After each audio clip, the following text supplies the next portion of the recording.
Cuman Anda saja yang belum siap dengan aturan itu. Karena Anda selalu berpikir dari dulu itu bahwa kalau anak kuliah itu cuma datang, ikut kuliah, dengerin, selesai pulang. Kalau saya tidak menjadi mahasiswa yang aktif atau saya ragu-ragu, nanti lulus itu saya tidak akan dapat apa-apa. Gitu. Kalau hanya menunggu, ya menunggu itu kan adalah sesuatu yang tidak pasti. Gitu. Bahkan bisa dibilang ketika menunggu terus ternyata jawabannya tidak sesuai dengan harapanmu, kamu lebih sakit hati nanti. 3, 2, 1, and open your mind. Assalamualaikum warahmatullahi wabarakatuh. Hai Sobat Trainers, what's up? Kembali lagi kita di acara Podcast Komlab. Saya Firman sebagai host pada edisi kali ini. Dan pada kesempatan ini kita kedatangan narasumber yang mempunyai wawasan luas seputar dunia pendidikan. Beliau juga merupakan salah satu role model saya di dunia pendidikan dan merupakan salah satu dosen favorit saya di jurusan PGSD FIP6. Langsung saja saya sapa Bapak Bakti. Selamat siang Pak. Siang. Apa kabarnya Pak? Alhamdulillah baik. Alhamdulillah. Apa kesibukan Bapak akhir-akhir ini? Ya, penelitian, terus bimbing anak-anak PKM, terus pengabdian yang wajib, terus ini lagi menyelesaikan program IPA teknologi asistif. Nah, jadi itu yang lagi jalan sama ini MBKM, kampus mengajar sama pertukaran mahasiswa. Ya, wow. Banyak banget ya kesibukan Bapak akhir-akhir ini, tapi Bapak masih meluangkan waktunya untuk bergabung pada podcast kali ini. Terima kasih ya Pak. Dan pada edisi kali ini kita juga kedatangan dua tamu spesial dari jurusan PGSD angkatan 2021. Ya, saya perkenalkan dulu dari Iksan dan Maulidia. Hai Iksan. Hai Kak. Bagaimana kabarnya Iksan? Alhamdulillah baik. Alhamdulillah. Dan kita juga kedatangan Maulidia. Hai Maulidia. Hai Kak. Bagaimana kabarnya? Alhamdulillah baik Kak. Alhamdulillah. Jadi pada edisi Komlab ini kita akan bahas tentang story of maba. Jadi kita akan bahas tentang cerita-cerita maba selama berkuliah di prodi PGSD FIP6.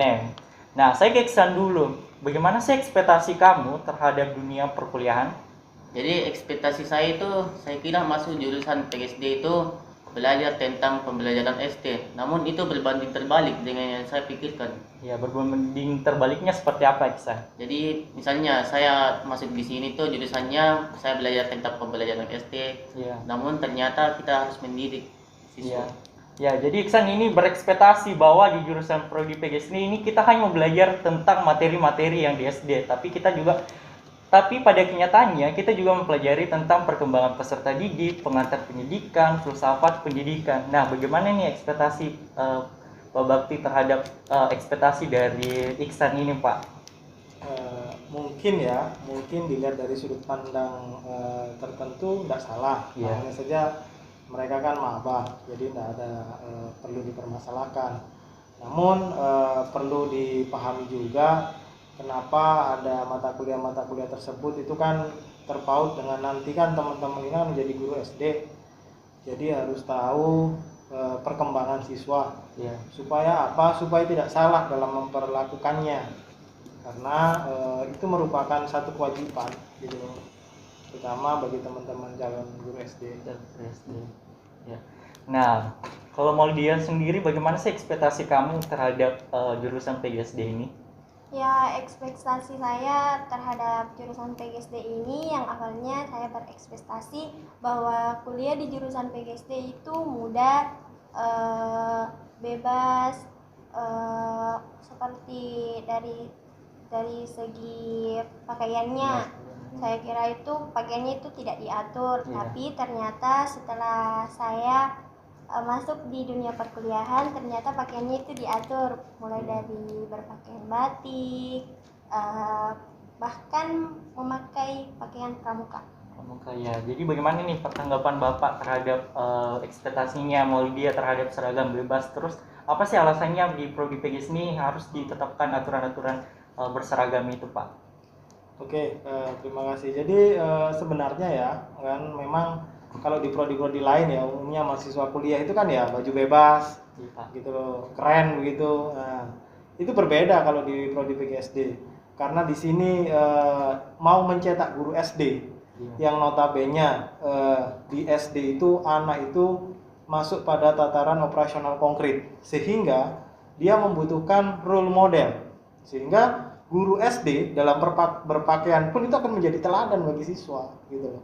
Sehingga nantinya ketika teman-teman ini lulus itu sudah tahu apa yang harus mereka lakukan, termasuk berpakaian. Jadi di kampus ini di prodi PGSD akhirnya dibiasakan dulu, jangan sampai nanti ketika lulus mereka berpakaian sembarang gitu, layaknya orang bekerja pada umumnya. Tidak, nanti siswanya akan berpikir, kenapa bapak guru saja pakaian sembarang, kita juga disuruh pakai seragam begini, kan begitu. Jadi itulah yang menjadi alasan kenapa di prodi PGSD itu harus berpakaian sedemikian rupa. Jadi dibiasakan. Jadi teman-teman nanti kalau menjadi guru SD kan pasti ada pembiasaan.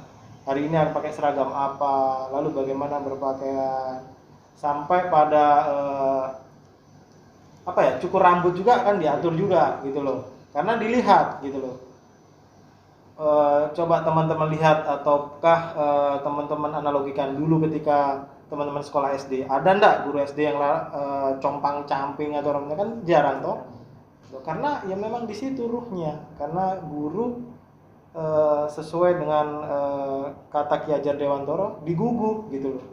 Jadi dilihat, jadikan pedoman gitu. Jadi benar-benar dasarnya ada di SD gitu. Makanya teman-teman di sini dibiasakan supaya terbiasa berpakaian yang formal, lalu bagaimana bersikap. Itulah yang membedakan antara PGSD dengan prodi-prodi yang lain, bahkan di FIP ini.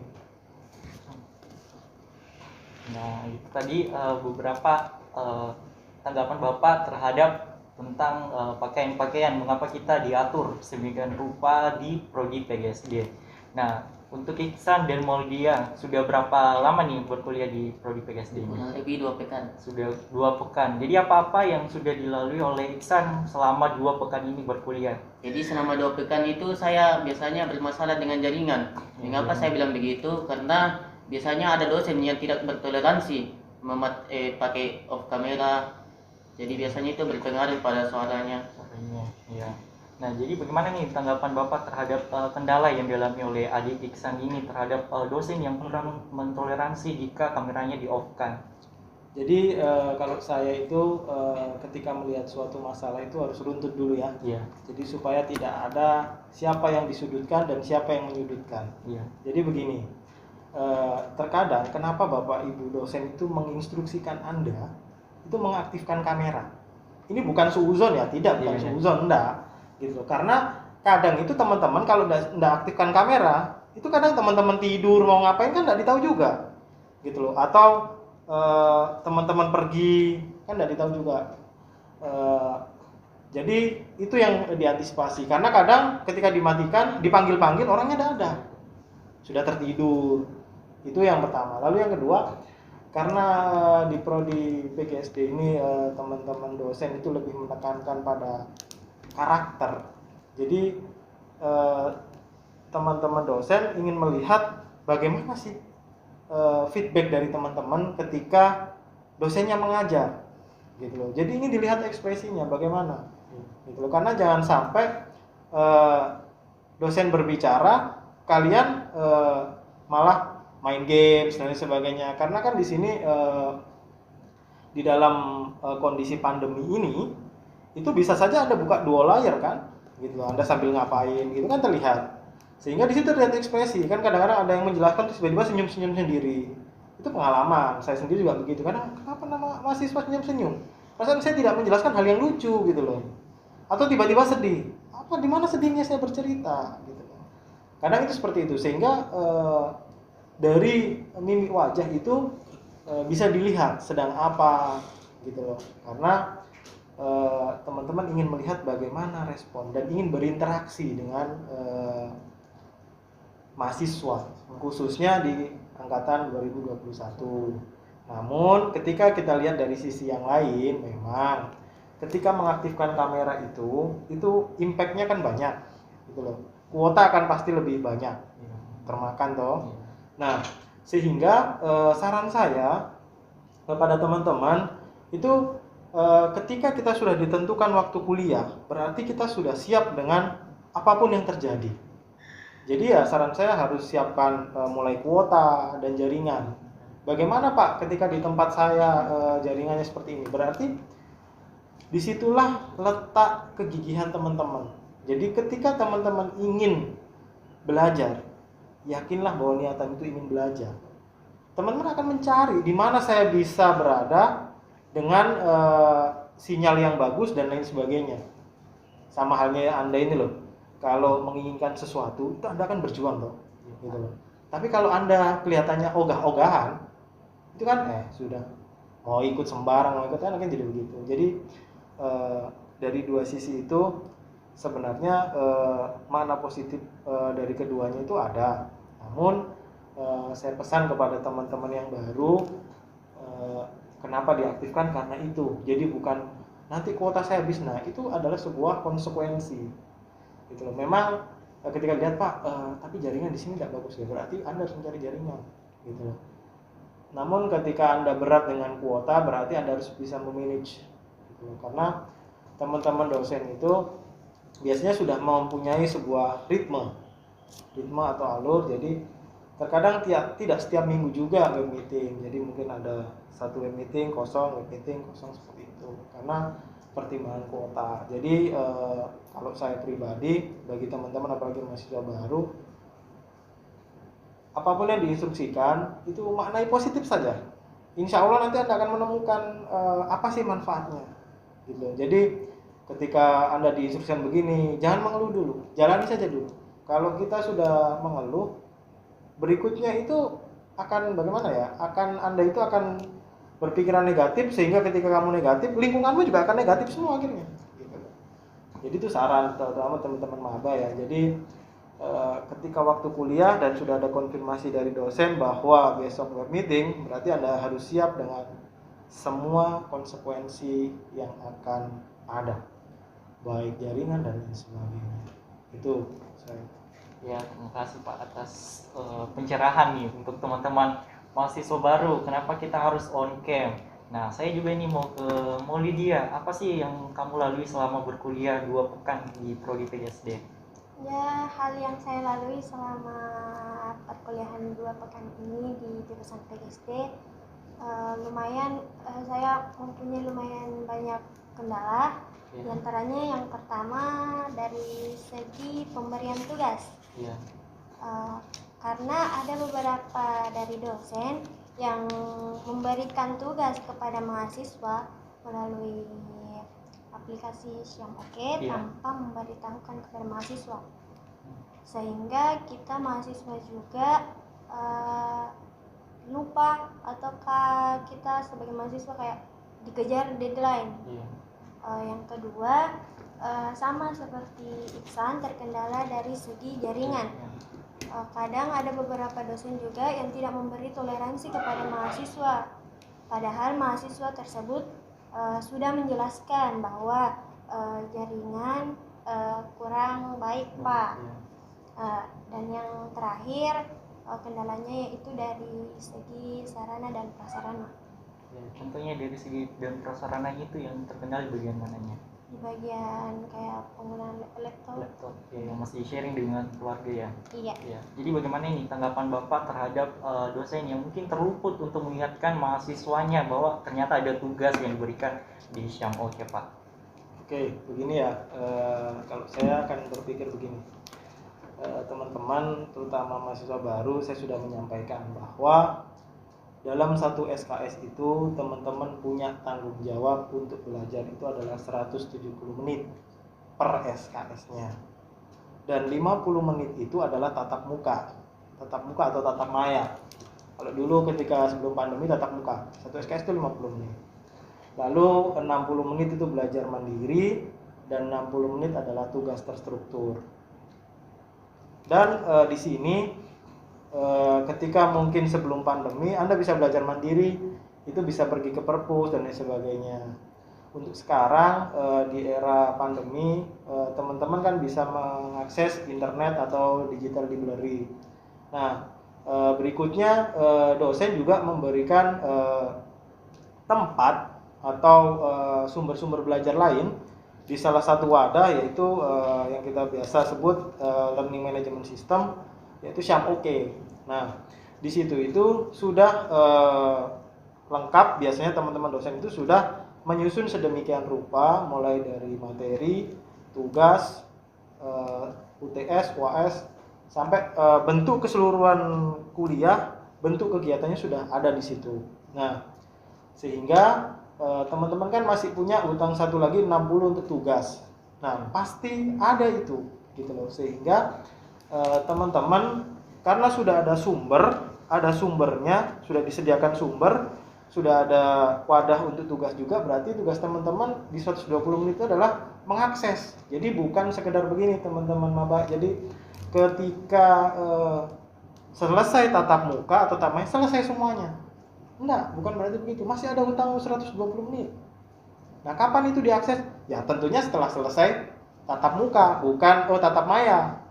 Bukan waktu tatap maya Anda malah buka SYAM-OK gitu loh. Pasti jaringanmu lebih menangis gitu loh. Karena Anda buka SYAM-OK, web meetingnya di SYAM-OK itu sudah berat.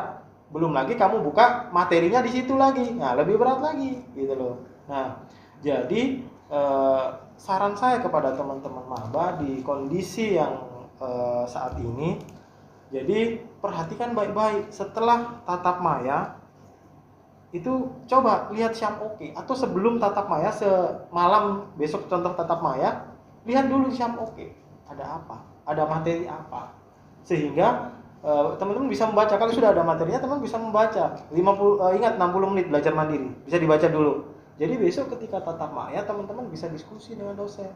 Lalu masih ada setelah 50 menit masih ada 60 lagi tugasnya gitu loh. Tugas itu sebenarnya bukan hanya sekedar kamu diberikan tugas tanpa sebab, tidak gitu loh.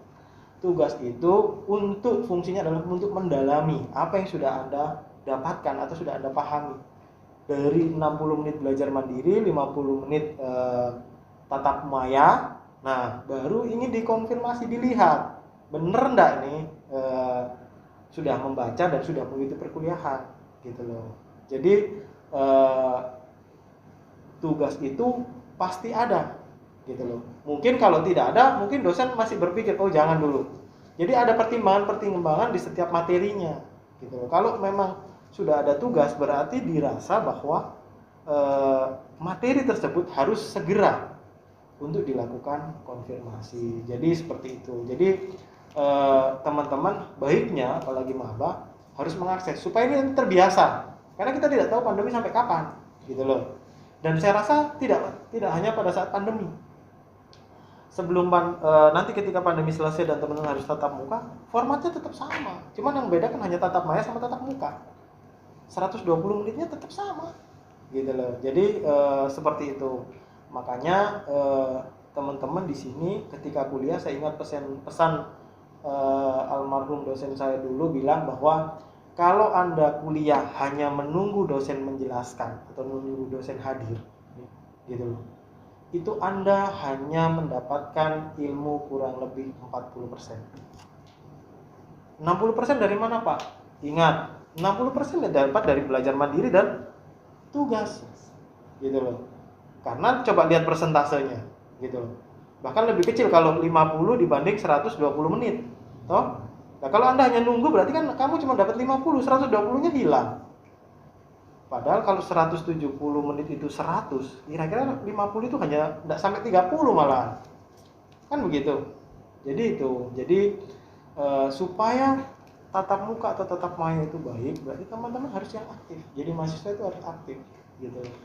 Karena disinilah letak belajar mandiri teman-teman, terutamanya maba. Jadi bukan berarti, kadang ini saya sedikit meluruskan statement-statement yang salah di mahasiswa ya. Kalau dosen memberikan tugas itu di luar kemampuan mahasiswanya, bukan gitu loh. Bukan seperti itu. Karena itu sudah tuntutan SKS dari dulu gitu loh. Cuman Anda saja yang belum siap dengan aturan itu. Karena Anda selalu berpikir dari dulu itu bahwa kalau anak kuliah itu cuma datang, ikut kuliah, dengerin, selesai pulang. Nah itu gitu loh. Padahal masih ada hutang 120 menit gitu loh. 50 menit kan hanya untuk mengkonfirmasi. Makanya jadilah mahasiswa yang kritis, jadilah mahasiswa aktif. Bagaimana kritis dan aktif, Pak? Belajar dulu sebelum kuliah. Dari mana belajar? Kalau tidak di Syamhoki tidak ada materinya, berarti Anda harus mencari materi di luar itu. Jadi itu justru kalian harus yang menjadi active learning. Jadi benar-benar Anda harus menggali. Jadi ketika ketemu dosen itu Anda berdiskusi. Saya selalu sampaikan baik di angkatan sebelum-sebelumnya bahwa ketika saya tatap muka atau tatap maya, kita konfirmasi saja apa yang sudah Anda pelajari dan apa yang belum Anda pahami. Jadi harus seperti itu, gitu loh. Karena di dalam pendidikan tinggi itu lebih ditekankan adalah belajar mandirinya. Jadi teman-teman maba jangan berpikir bahwa nunggu dosennya Pak, nunggu instruksi. Tidak, gitu loh. Andalah yang harus menjadi lebih aktif, gitu loh. Di sini kenapa? Karena memang itu adalah sebuah aturan. Makanya saya ingin meluruskan di awal. Makanya ketika saya mengajar maba, saya ingin menjelaskan di awal bahwa Anda itu 170 menit per SKS. Bayangkan kalau Anda program berapa kalau maba? Berapa SKS? 22. Nah, 22. Tinggal dikalikan saja 22 kali 170 menit per minggu. Gitu loh. Jadi setelah Anda tatap maya, ada hal yang harus Anda lakukan. Otomatis Anda lah yang harus menggali. Gitu loh. Mungkin teman-teman dosen belum sempat menyampaikan kepada teman-teman, tapi itu adalah hakikatnya. Nanti bisa dilihat di peraturan Kemendikbud terkait dengan berapa sih beban per SKS itu. Jadi itu ya teman-teman. Jadi baik maba yang bukan maba yang baru mengetahui informasi ini, itu adalah rules-nya, itu adalah aturan mainnya. Makanya kalau mahasiswa selalu berpikir enak ya kuliah, cuma 50 menit duduk, nanti nunggu jadwal berikutnya masih lama, pulang ke kos, main, kembali lagi kuliah. Salah, dia menghilangkan yang 120 menit, ngeruhnya yang di 120 menit ini, gitu loh. Jadi kita kehilangan 120, gitu. Kita cuma dapat 50. Akhirnya apa yang kita dapat? Anda serasa pasti akan berpikir begini, perasaanku kuliah tidak berubah di pikiranku. Ya karena Anda mengejar 50-nya, 120-nya hilang. Gitu loh. Padahal Anda harus mendapatkan 170 menit. Gitu loh. Jadi itu ya terkait teman-teman maba. Lalu terkait dengan permasalahan device dan lain sebagainya, kalau masalah perangkat itu tergantung pada kemampuan masing-masing. Kalau memang harus bergantian, berarti harus dimanajemen dengan baik supaya tidak sampai crash. Dan kalaupun berkaitan dengan pengoperasian komputer, saya sampaikan kepada teman-teman ini lahir di zaman yang bisa dibilang tidak pasti, gitu loh. Jadi kenapa demikian? Karena di zaman yang seperti ini, di kondisi seperti ini, teknologi terus berubah, kemajuan terus berubah, gitu loh. Sehingga kalau teman-teman tidak bisa mengoperasikan, teman-teman akan semakin tertinggal. Apalagi di era yang destruktif seperti ini, waktu itu berjalan lebih cepat dan teknologi beriringan dengan waktu. Bahkan setiap menit itu ada teknologi baru yang dikembangkan dan dihasilkan, gitu loh. Jadi kenapa teman-teman diwajibkan harus bisa kalau untuk mengoperasikan komputer? Karena teman-teman adalah guru masa depan. Apa sih guru masa depan? Guru masa depan itu bukan sekedar hanya menyampaikan materi, tapi juga harus menguasai bagaimana memanfaatkan sumber-sumber belajar lain yang ada di luar untuk diajarkan maupun dikolaborasikan. Dari mana ya? Dari informasi-informasi yang beredar. Jadi bahasa saya untuk mengoperasikan laptop itu sudah harga mati, gitu loh. Jadi mau tidak mau, suka tidak suka di kondisi seperti ini. Jadi itu ya. Jadi kenapa Anda harus bisa? Ya, makanya apalagi guru-guru SD. Sekarang guru-guru SD di pelosok sekarang sudah pegang laptop. Gitu.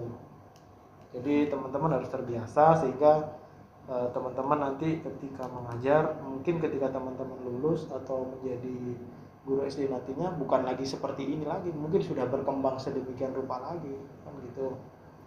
Jadi itu Yang jelas untuk maba harus banyak-banyak belajar, terutama teknologi. Jangan sampai Anda menjadi kaum yang kalau bahasa Jawanya itu orang katrok. Orang katrok itu orang yang deso. Deso itu orang kampung gitu loh. Jadi kalau bahasa kami orang katrok itu orang yang tidak mau mengenal hal-hal baru. Ya sudah di situ saja. Kayaknya saya sudah ini sudah. Jadi karena hal yang paling penting di era sekarang itu adalah kemampuan adaptasi. Adaptasi teknologi, adaptasi pengetahuan. Segalanya harus Anda adaptasi. Itu mungkin jawaban dari saya. Ya, Pak.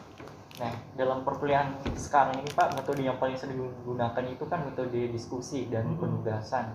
Nah, di mana itu mahasiswa yang menjadi student centernya dan dosen-dosen ini sebagai fasilitator.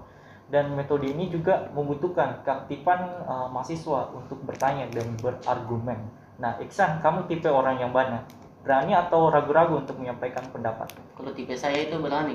Berani ya. Kamu apa yang buat kamu berani untuk menyampaikan? Karena apabila aku tidak berani, ada pepatah bilang bahwa malu bertanya sesat di jalan. Maksudnya itu apabila kita ada masalah maka tidak terselesaikan kalau tidak bertanya. Iya. Nah, kalau kamu mau dia, kamu tipe yang mana? Ragu-ragu. Ragu-ragu. Apa yang buat kamu biasa ragu-ragu untuk bertanya?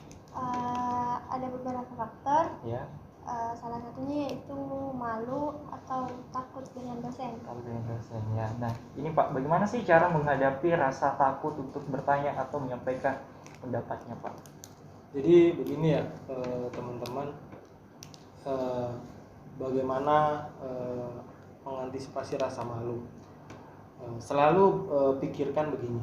Kalau saya dulu waktu maba juga setelah almarhum dosen saya itu bilang begitu, saya berpikir kalau saya tidak menjadi mahasiswa yang aktif atau saya ragu-ragu, nanti lulus itu saya tidak akan dapat apa-apa.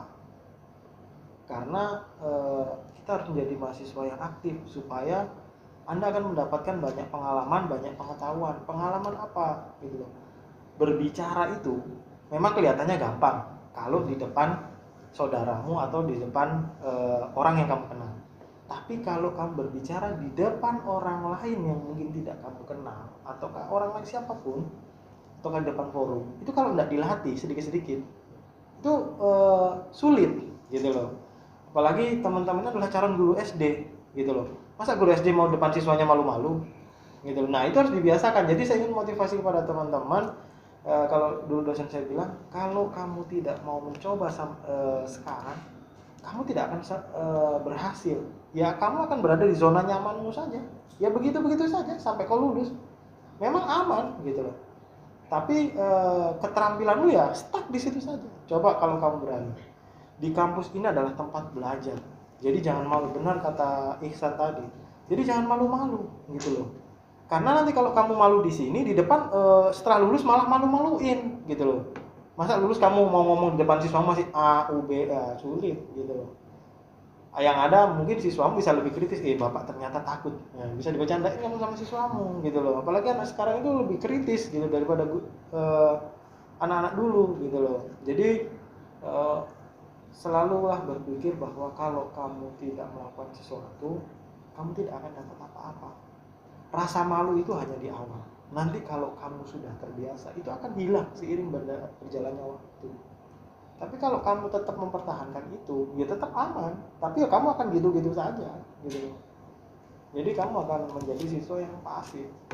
Jadi ibarat saya, ketika kamu belajar, ketika kamu berdiskusi, jadilah yang mahasiswa yang aktif dan jangan pernah takut.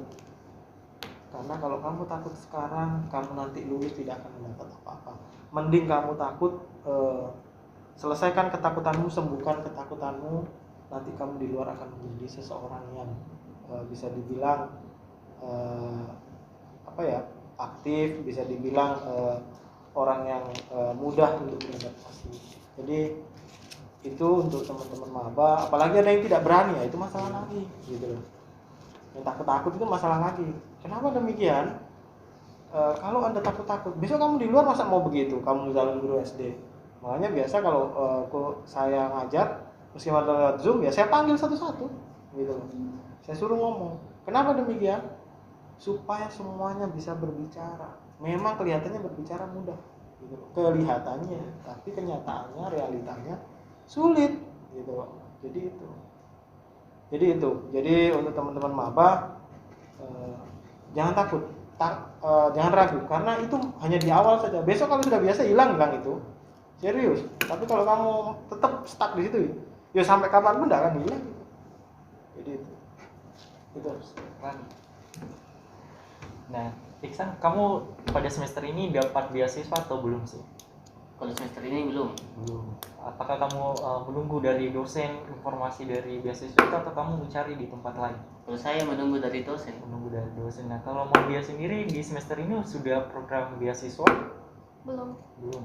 Dan ya, jadi bagaimana ini Pak terkait dengan mahasiswa baru? Rata-rata mereka ini menunggu informasi dari dosen. Apakah ada platform yang mereka bisa kunjungi untuk atau mereka hubungi agar mereka bisa mendapatkan informasi-informasi selain dari beasiswa ya Pak? Jadi begini ya, untuk beasiswa itu sekarang itu banyak sekali platformnya. Jadi saran saya sebagai teman-teman maba, jangan menunggu dari dosen. Kenapa demikian? Karena Anda kan seperti yang saya bilang, mahasiswa aktif ya. Beasiswa itu biasanya informasinya itu lebih cepat dan deadline-nya itu mepet sekali. Kadang kalau Anda menunggu, teman-teman dosen itu punya kesibukan yang lumayan banyak juga gitu, sehingga saran saya adalah teman-teman yang lebih aktif, karena di situ nanti ketika sudah ada beasiswa kan teman-teman butuh rekomendasi. Nah, dosen yang akan merekomendasikan gitu. Yang jelas teman-teman harus lebih aktif, karena banyak sekali beasiswa yang ditawarkan sekarang ini di kondisi yang saat ini gitu loh. Mulai beasiswa unggulan dan beasiswa-beasiswa lain gitu loh. Jadi teman-teman harus lebih aktif gitu loh. Makanya saran saya kayak di PGSD ini kan ada yang beasiswa unggulan, ada yang beasiswa PPA tuh. Lalu mungkin banyak lagi beasiswa dari daerahnya asal, itu kan kadang ada. Nah, untuk beasiswa yang seperti ini kadang-kadang itu mahasiswa itu yang lebih aktif, apalagi di daerah, kan tidak mungkin dosen tahu di tempatmu sana gitu loh. Apalagi untuk beasiswa unggulan gitu loh. Seharusnya kalaupun teman-teman ingin selalu akses itu gitu, mulai beasiswa unggulan gitu loh.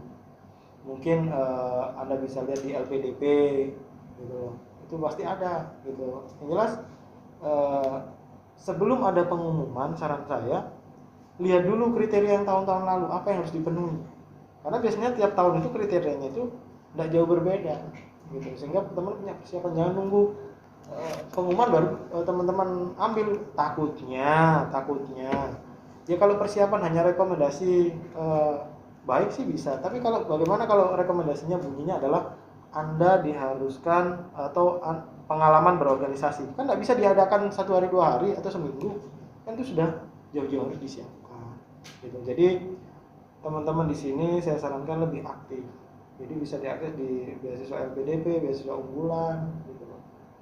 Jadi sering-sering akses, atau penyedia-penyedia yang lain, entah di daerahnya, kan biasanya setiap daerah itu ada mahasiswa. Jadi itu. Dan untuk mendapatkan beasiswa itu biasanya teman-teman harus punya 1 nilai lebih, baik berorganisasi atau akademik. Jadi itu. Jadi persiapkan saja akademik ya, mulai ikut kompetisi, baik yang sifatnya penelitian maupun hal lain. Jadi itu ya. Jadi intinya adalah kalian harus lebih aktif gitu. Kalau hanya menunggu ya, menunggu itu kan adalah sesuatu yang tidak pasti gitu. Bahkan bisa dibilang ketika menunggu terus ternyata jawabannya tidak sesuai dengan harapanmu, kamu lebih sakit hati nanti. Jadi jadilah mahasiswa yang aktif. Itu sih. Nah, wah, seru sekali ya pembahasan kita kali ini terkait story of maba bersama Pak Bakti, Iksan, dan Maulidia. Terima kasih kepada Bapak Bakti selaku narasumber pada podcast edisi kali ini, karena telah menyempatkan waktunya hadir di sini untuk berbagi ilmu dan manfaat kepada sobat trainers. Ya, mungkin ada pesan yang ingin Bapak sampaikan kepada para mahasiswa baru. Silakan Pak. Pesan saya kepada maba, khususnya maba prodi PGSD. Jadi seperti yang saya sampaikan tadi, bahwa Anda ini kan masih proses belajar. Belajarlah yang benar, gitu ya. Jangan belajar yang kamu anggap benar, gitu ya. Jadi kadang karena ketika kamu anggap benar itu belum tentu benar juga menurut orang lain, gitu. Jadi belajarlah saja dulu yang benar, gitu ya. Lalu berikutnya ingat, terutama maba, satu SKS itu 170 menit loh ya. Jangan nunggu dosennya menyampaikan A dan sebagainya, tidak. Kalianlah yang harus aktif. Kenapa demikian? Karena nasibmu itu ada di tanganmu sendiri. Gitu loh. Ingat, 170 menit. Kalau kamu hanya menunggu 50 menit, kau mengabaikan 120 menit. Nah, berarti sudah hilang ini pengetahuan dan wawasan waktumu juga. Makanya ketika jadi mahasiswa, total belajar, karena apa yang kamu dapat sekarang itu nanti akan kamu terapkan, gitu loh. Seperti yang selalu saya sampaikan, bahwa teman-teman itu harus banyak-banyak belajar. Supaya apa? Supaya nantinya bisa banyak-banyak memberi. Kalau kamu inputmu sedikit, apa mau kau berikan? Apalagi kalian adalah calon-calon pendidik, calon-calon guru SD, gitu loh. Jadi explore benar-benar apapun yang ada di kampus. Mungkin kalau dulu Anda bukan orang yang suka membaca, malas, ini dirubah, gitu loh. Karena ini belum terlambat Anda berubah, masih ada waktu, masih mungkin karena ini mungkin baru 2 pekan kuliah, kan masih ada 4 tahun lah kalian akan ditempa di sini. Jadi benar-benar belajar dan selalu berpikir positif, dan selalu pesan saya terakhir adalah selalu ingat kepada orang tua. Ini pesan saya. Kenapa demikian? Karena suka tidak suka, mau tidak mau, merekalah gitu yang akan menjadi penentu. Kalau saya bilang penentu nasibmu ke depan. Jadi berbaktilah kepada orang tuamu selagi mereka masih ada, berbuat paling semua. Mungkin. Nah, kalau dari Iksan sendiri nih, apa nih satu kalimat untuk teman-teman seangkatannya? Jadi untuk teman-teman berdoa saja, semoga pandemi ini hilang dan kita bisa bertatap muka lagi. Nah, dan dari Maulidia sendiri apa nih satu kalimat untuk teman-teman seangkatannya? Buat teman-teman angkatan saya, tetap semangat walaupun sekarang masih masa pandemi. Jangan putus asa, ingat ada orang tua yang harus kita bahagiakan. Nah, dan pesan dari saya, manfaatkan waktu dan eksplor seluruh kegiatan di kampus, khususnya program Kampus Merdeka, PKM, dan lomba-lomba tingkat universitas. Gali lebih dalam potensi dan minat kalian di S1. Bergabunglah dengan organisasi dan komunitas yang membawa kalian ke arah yang positif.